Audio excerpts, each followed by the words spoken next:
What's going on, YouTube? V here. So today I have my vampire deck profile to show you guys. I've seen every single video on this deck online, and I felt they all built this deck to be more casual, and I want to try to build a little more competitive build. But I didn't want to put things like Ash, Infinite, and Permanence in right now just because they're so expensive. And if you are looking to build this deck, you most likely don't have those cards available to you, which is no big deal. I still have a great competitive build I want to show you guys. I think this is the best build out there. I have a lot of cool stuff, tech in this deck, and I would love to show you guys, and definitely check it out, and I'll go over the cards with you guys, and we'll discuss everything about this deck, because it's really good and highly underestimated. So the first card is 3 Vampire Scourge. What this card does is, if he's normal special summon, you can pay 1,000 life points, and target 1 vampire monster in your graveyard and special summon it, but he can attack, the turn special summon. It can still use his effect, but it can't attack. And also, if he destroys a monster by battle, at the end of the battle phase, he takes it to your side of the field. So that's also another great effect. Up next, 3 Vampire Fryline. This is a really good. This is like a dark version of Us, in my opinion. The cool thing about Vampire Fryline is if I have a monster and I'm attacking, I can still drop her with her effect on the field in face of defense mode, and use her effect. Her effect is, by the way, when a vampire monster attacks or is attacked, and she special summons to the field in face of defense mode, you can pay life points up to 3,000 life points, and give that monster up to 3,000 life points. So she's really good like that, guys. And I'm sorry, not vampire, just a zombie monster in general, actually. So let's say you had a monster with 3k beat stick on the board, Scourge is 22. You can special summon Frontline to the field in face of defense mode, and pump her by 3,000, making him 5,200 attack. So their monster would die, and then at the end phase, Scourge will actually proc his effect to take their monster. It's also attacking offense as well, so really, really good effect, guys. It's probably one of the main cards that makes the deck a little more viable. Another card I play is 1 Vampire Grimson. When a vampire monster will be destroyed, either by battle or card effect, you can pay 1,000 life points to save it. Also, he has the same effect to end the battle phase. Destroys a monster, takes the monster, basically, at the end of the battle phase. Next card I'm testing out right now, actually, is Vampire Red Baron. Once per turn, you can pay 1,000 life points, target one monster your opponent controls. When vampire, you control, and they switch places. And then in battle phase, same effect, destroys your opponent. If he destroys your opponent's monster, you take that monster. Next, I'm playing 2 Vampires Retainer. So if you special summon, you can pay 500 life points, add a Vampire Spell Trap from your deck to your hand. After that, if you special summon from the graveyard you can special summon from the graveyard by discarding a vampire card in general, meaning the spell or the monster. But when he leaves the field, he gets banished. And then we have Vampire Familiar, who also does the same thing, except he adds a vampire monster when he's special summoned, and Vampire Retainer will add a vampire spell trap when he's special summoned. I also play 1 Vampire Sorcerer. He's a level 4. If this card is destroyed by your opponent, you can add a Dark Vampire or 1 Vampire Spell Trap from your deck to your hand. Most of the time that really doesn't happen. The second effect is you can banish him from your graveyard. Target one Dark Vampire monster that you summon. You can normal summon without tributing. So basically, you can just normal summon something like a Scarlet Scourge without tributing. You just banish him and just boom, summon him normally. Up next, I play 3 Unizombie. Basically, the heart and soul of the deck. You know, with Unizombie, you pump his level down by 1, and you can send a zombie to the graveyard. You can retain it or some other cards I'll show you guys later on this video. You can also pitch a card in your hand, so you have a dead card in your hand. You can pitch it with Unizombie to increase the monster's level by 1. He's also level 3 tuner, so that's also very relevant as well. I run 2 Shirinui Solitaires. Just helps out get Unizombie. I only want to run 2. I don't want to see 3. I don't like a 3-3 ratio. I like a 2-3 ratio. I think it's a lot more better and a lot more consistent. We also run 2 Mizuki and a Gozuki. So I'm currently testing out Gozuki right now. I kind of like it, but it's very situational. I like it, but it's situational. And I'm playing 2 Mizukis, and these cards are MVP. These are most likely the cards you'll send to the graveyard. So you can banish Mizuki, bring out Sky Scourge, Vampire Scarlet Scourge. His effect will activate the special summon, stuff like, all cool plays like that. And then the last card in the lineup is 3 Ghost Reaper Winter Cherries. She's a level 3 Dark Zombie, which I love. It goes to the zombie theme, and I had purpose why I like that.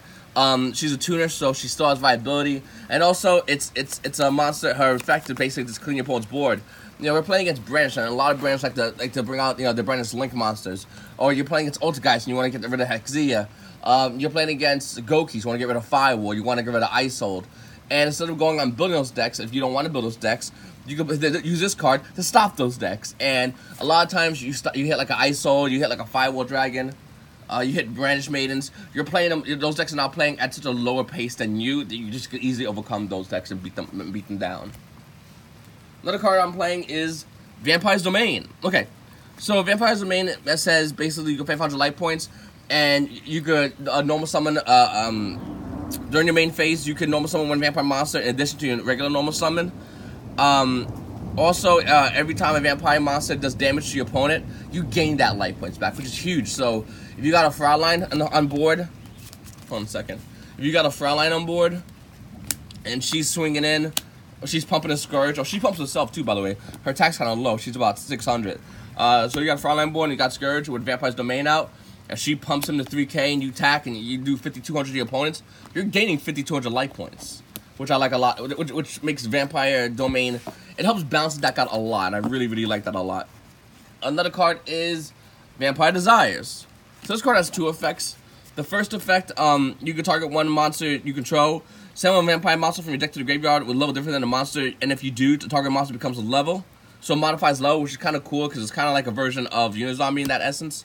And then the second effect is target one vampire monster to the graveyard, send one monster you control to the graveyard, and if you do, special summon to target a monster, which is huge. It basically lets you swap places with a monster on field. So it makes Unizombie that much more better in that instance. I really, really like this card a lot. It really helps a lot, guys, and I think it makes the deck a little more aggressive. Obviously, I play 3 and 3 in each ratio. I've seen all deck profiles online. Nobody's not playing 3 and 3. It's just a must-have. The best card in the deck, hands down, is Transmodify. Transmodify is the best card. Nobody's playing this card, guys. This card's insane. So let me read the card effect to you. Send one face-up monster you control to the graveyard. Special summon from your deck one monster with the same type and attribute as the monster in the graveyard, but one level higher. You can only activate one Transmodify per turn. So what I like about Transmodify is, because even though I'm not a big fan of Unizombie, I like Unizombie, and I'm not a big fan of what's the other card? Oh, I'm not a big fan of this card. That's why I play it at 1. You use Unizombie's effects and then Transmodify Unizombie into a Vampire Sorcerer to help extend your gameplays. You can even do the same thing with Ghost Reaper and Winter Cherries because they're both dark zombies. And a cool thing is too, let's say somehow you bring out a Vampire Fraulein, you pay 500 life points to tribute because you used not the field spell, you used Vampire's Domain. You pay 500 life points, you tribute it, and you brought out Fraulein. Well, if you Transmodify that Fraulein, okay, you can now get rid of her. You can bring out Scourge. Scourge's effect will activate, pays some life points, and special summon back to Fraulein. So that's another very good play. It now makes you a little more aggressive on your plays first turn. You can also do the same thing with, a bunch of these cards, guys. You can do the same thing with Baron, with Grimson. Transmodifying, bringing out, getting rid of other cards, bringing out those cards. I dropped some cards. So another cool thing I love doing is bringing out Vampire Scourge Familiar, it's raining outside. Scourge Familiar. Bringing out Scourge Familiar, Transmodify Scourge Familiar, special summon out Vampire Retainer. You can activate his effect, discard a Vampire card, special summon out Scourge Familiar, and activate that effect. You can both send him away to the graveyard. Now Familiar will get banished, and he'll go to graveyard. So you can still discard another Vampire effect later on in the game state, in that turn, but you won't proc his effect because it's once per turn to search. Or you could do it. Or you could do it the next turn to get his effect off as well. So that's a really cool thing I like about this. I know everything's a mess. I'm trying to give you guys as much information as possible about this deck. Up next, Two-Potted Eyes. I like a little extra draw more dot card. Some people are playing different. Some people are playing 3. Some people are playing Upstart. I just like the fact that it's Potted Eyes. Foolish Burial, because we want to send as much to the graveyard as possible because it helps extend our game state, so we don't want that to happen. Monster Reborn, obviously. Some people are playing Soul Charge. I haven't tested Soul Charge out fully. I like Soul Charge. I just need to find room. But I think in the next build I would definitely put Soul Charge. And the last 3 cards is Vampire Domination. Vampire Domination, when a spell, trap, or monster effect is activated while you control a vampire card, you just negate that effect. And if you negate a monster effect, you gain that life points back. So let's say I negate my opponent's Blue Eyes White Dragon effect. where I have a vampire on field, even if it's like vampire familiar on field.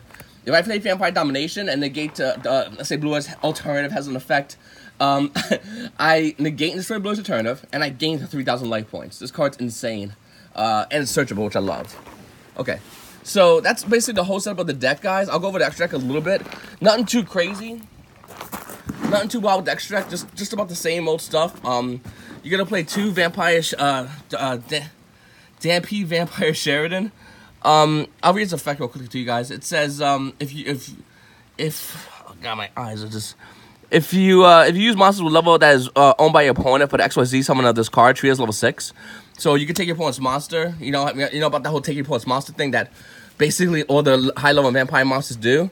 If you do that, you could use Vampire Sheridan. So let's say you use Scourge, attack your opponent's monster, destroy it, comes on your side of the field defense mode. Let's say, and you had another level 6 monster like Fraulein on board. Their monster that you took will count as level 6, which is pretty cool. So it helps you make out Dampy Vampire Sheridan a lot easier. Once per turn, you can attach 1 material from this card. Target 1 card your opponent controls, send to the graveyard. Once per turn, if a monster is sent from the field to your opponent's graveyard. By a card effect, a monster destroyed by battle instead of your opponent's graveyard, you get attach 1 material, the special summon 1 monster in defense position. To be 100% honest with you, you rarely go into this card. It's a good card, it's just you rarely go into it because the deck is just very straight up on what it does, but it's a very good card nevertheless. The card you go into all the time, and I only have 1, but you want to get 2, is Vampire Sucker. This is a card you really care about. This is a cool card. This card you mostly go into just about I go in this card at least once every game, if not twice. Definitely want to play 2 of these. I only have 1 though. It requires 2 zombie monsters. There's a link to, I believe it's 1600 attack. Yeah, so it's 1600 attack. And if you attribute a monster, if you attribute someone, you contribute 1 zombie monster your opponent controls, even though you do not control them. You can only use the effect of each of these once per turn. That's a double effect thing. You can target 1 monster in your opponent's graveyard. Special summon that monster on your opponent's side of the field and face the defense position. Once again, you contribute your opponent's monster after you use that effect.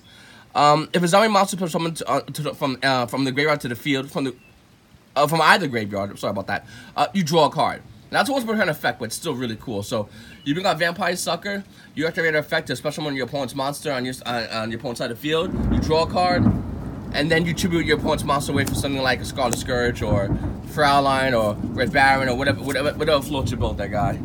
Then we run the whole the Nightmare package.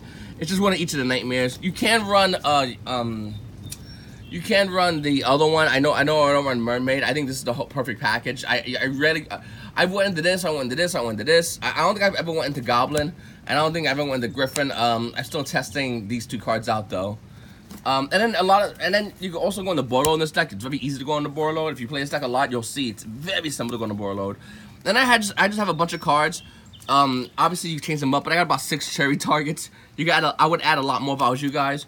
Firewolf for Gokis, Dante, Burning Abyss, Totally Awesome for Frogs, Spiral Double Helix, all the guys Hextia, Heavy Metal Full Selection Light. Obviously you want to add in the engine to stop I'm doing a deck profile. Can I just show you guys something? This fucking cat randomly came up to me.